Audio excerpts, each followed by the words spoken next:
Oui, bonjour, la communauté de coups critiques, c'est encore moi Pépé, et aujourd'hui je vous parle de la nouvelle version du Basic Role Playing Game de Chaosium, qui est sorti en PDF il n'y a pas si longtemps et qui devrait arriver en version physique prochainement. Pour celles et ceux qui ne le connaissent pas, le BRP, il s'agit d'un système de jeu qui est utilisé depuis de nombreuses années pour des gammes telles que l'Appel de Cthulhu, RuneQuest, Pendragon ou encore le très récent Rivers of London. Il existait déjà un volume du BRP qui fut proposé il y a de cela bien longtemps, et avec la mise à jour de leur licence commerciale, c'est-à-dire la licence qui permet à des gens de commercialiser des produits qui utilisent leur système de jeu, Chaosium ressort maintenant une nouvelle mouture de son système dans un tout nouveau livre, tout en couleur et tout en beauté, mais au-delà d'être bien joli. Qu'est-ce qu'on peut en dire? Avant tout, c'est sûr, il y a quelque chose qu'on ne peut pas passer sous silence. Début 2023, Wizards of the Coast, ceux qui ont Donjon Dragon, ont fait une tentative de changement majeur dans leur licence partagée, ce qui a occasionné des réactions des entreprises semblables, qui ont par exemple mis à jour leur propre licence, les rendant plus accessibles et plus faciles à prendre en main. Free League l'a fait pour Year Zero Engine, qui est utilisé entre autres pour Alien ou Blade Runner, et Chaosium l'ont fait pour le Basic Role Playing Game. Cependant, la version 2023 du Basic Role Playing Game n'est pas seulement plus belle, et parce qu'elle est beaucoup plus belle que la précédente, mais elle est aussi plus propre dans sa mise en page, c'est plus clair, c'est plus défini, on va dire. Elle est plus légère, le livre est moins touffu, et la terminologie dans le langage à l'écrit est aussi plus facile à prendre en main et à comprendre. Mais qu'est-ce qu'on retrouve à l'intérieur de ce livre-là, excepté justement une belle mise en page? Bien, on retrouve le système, le BRP, le Basic Role Playing Game. La mécanique de base du Basic Role Playing Game consiste à lancer des dés de percentile sous un pourcentage de compétences ou de caractéristiques. Et c'est pas mal ça. Si vous avez par exemple athlétisme à 40% et que vous tentez de sauter par-dessus un remblai, vous lancez 2 dés à 10 faces, un représente la dizaine et l'autre l'unité. Et si vous avez, par exemple, 60, vous échouez. Et si vous avez, par exemple, 30, vous réussissez. Et tout ce que votre personnage peut faire est indiqué sur sa feuille avec un pourcentage associé à ce qu'il veut entreprendre, au sens ou à la compétence ou à la caractéristique. Et si jamais vous n'avez pas de compétence qui s'applique à la situation actuelle, vous pouvez prendre la caractéristique appropriée, que ce soit votre force, votre constitution, votre taille, votre intelligence, puissance, dextérité, charisme, et dans certaines situations, l'éducation. Et c'est tout. C'est pas mal ça pour le cœur du système. Le reste est optionnel. Le Basic Role Playing Game va s'inspirer de plusieurs jeux qui utilisaient déjà le cœur de son système, comme par exemple RuneQuest, Call of Cthulhu, Stormrigger, Superworld, Pendragon, Nephilim, pour rassembler un paquet de règles optionnelles. Vous n'êtes pas obligé de les utiliser. Si vous le faites, ça va peut-être complexifier un peu le jeu, parce que vous intégrez des nouvelles choses, c'est comme des nouvelles pièces à un casse-tête, mais si vous ne le faites pas, ça ne va pas briser le jeu pour autant. Le cœur, la base demeure la même. On va prendre par exemple les points de vie. À la base, les points de vie, c'est une valeur quantitative. Vous avez un nombre X de points de vie, et lorsque vous mangez des dégâts, ceux-ci descendent pour finalement atteindre 0, et à ce moment-là, vous mourrez.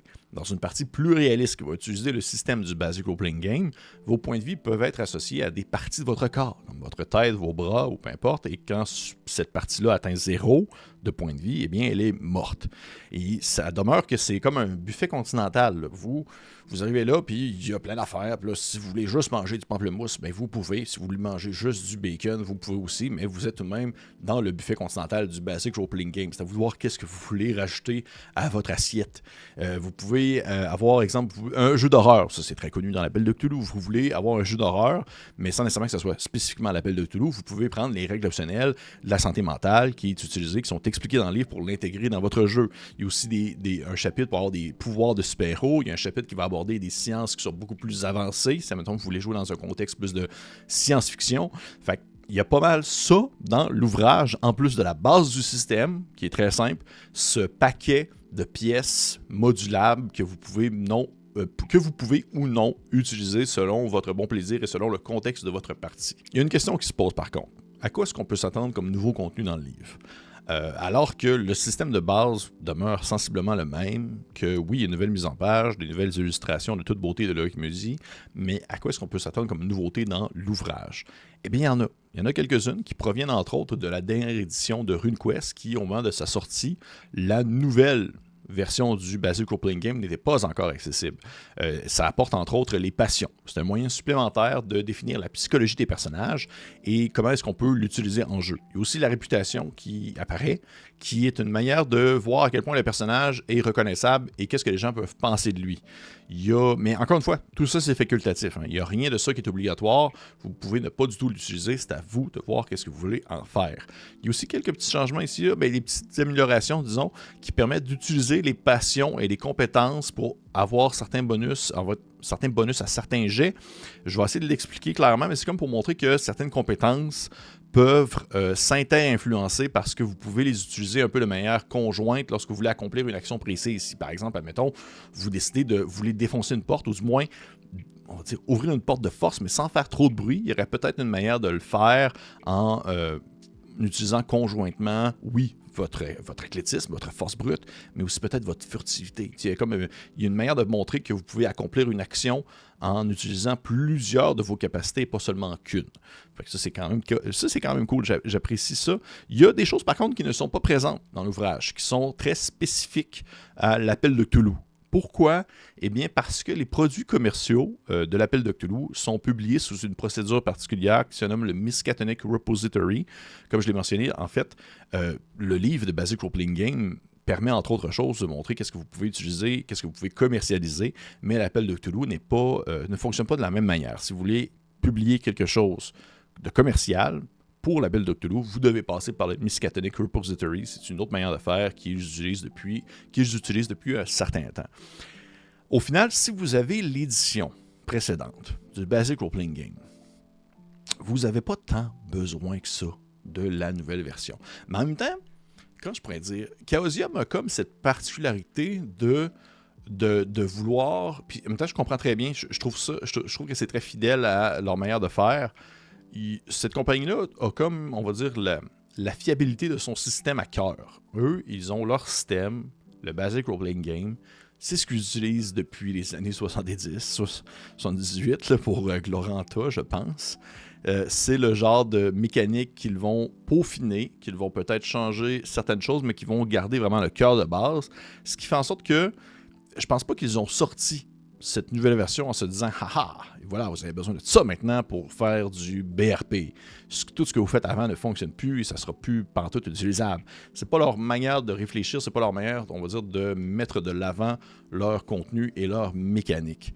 Donc, je pense que c'est surtout peut-être approprié pour des gens qui ne possèdent pas le premier Basic Role Playing Game et qui voudraient se lancer dans l'aventure. Surtout que la première version, je crois qu'elle est plus moins tant disponible que ça, du moins physiquement. Là.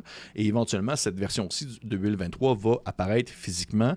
Sinon, ben, je pense que ça peut être aussi intéressant si vous possédez déjà la première version, si vous voulez avoir une version qui se lit mieux, qui est plus propre, qui a une valeur quand même assez étonnante côté qualité de mise en page. Je vois qu'ils ont quand même, ils sont vraiment beaucoup forcés. À ce niveau-là, il faut que je le dise pour ma part, je trouve que c'est quand même assez impressionnant parce que pour avoir déjà jeté un coup d'œil à la première version il y a de cela un certain temps, je trouvais que c'était très touffu, c'est beaucoup de mots des fois pour expliquer peu de choses, et là j'ai l'impression qu'ils ont comme voulu être un peu plus direct. Il y a une belle...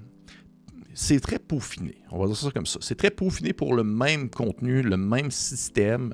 Il y a une belle mise à jour de la manière d'exprimer les choses pour que ce soit plus clair, et ça, c'est quelque chose que je trouve très intéressant dans le milieu du jeu de rôle en général, à quel point est-ce que souvent les compagnies vont démontrer justement leur nouvelle manière de faire ou leur manière à quel point est-ce qu'ils ont fleuri ou grandi avec le temps en voulant expliquer la même chose, mais autrement, pour que ce soit plus accessible pour un nouveau, on va dire, un nouveau public, des nouveaux acheteurs, des nouveaux passionnés du Basic Role Playing Game.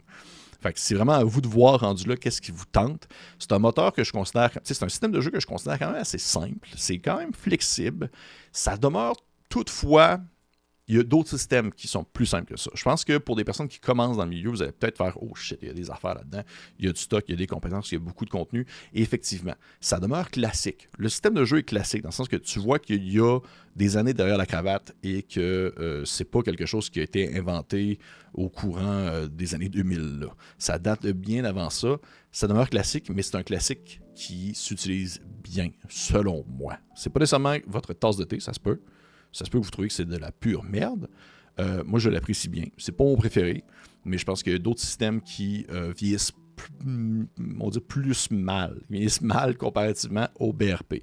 Il y a des choses qui demeurent un bon vin avec le temps, selon moi, ça en fait partie. Et là, en plus, le vin est présenté dans une nouvelle bouteille qui est super accessible, qui est vraiment très belle. C'est vraiment super beau, de toute beauté, et qui me permet de créer des aventures comme je le veux avec quelque chose d'un peu plus compliqué que le système plus minimaliste que je peux utiliser, mais qui demeure plus accessible que bien d'autres choses. Fait que, hey, c'est pas plus compliqué que ça.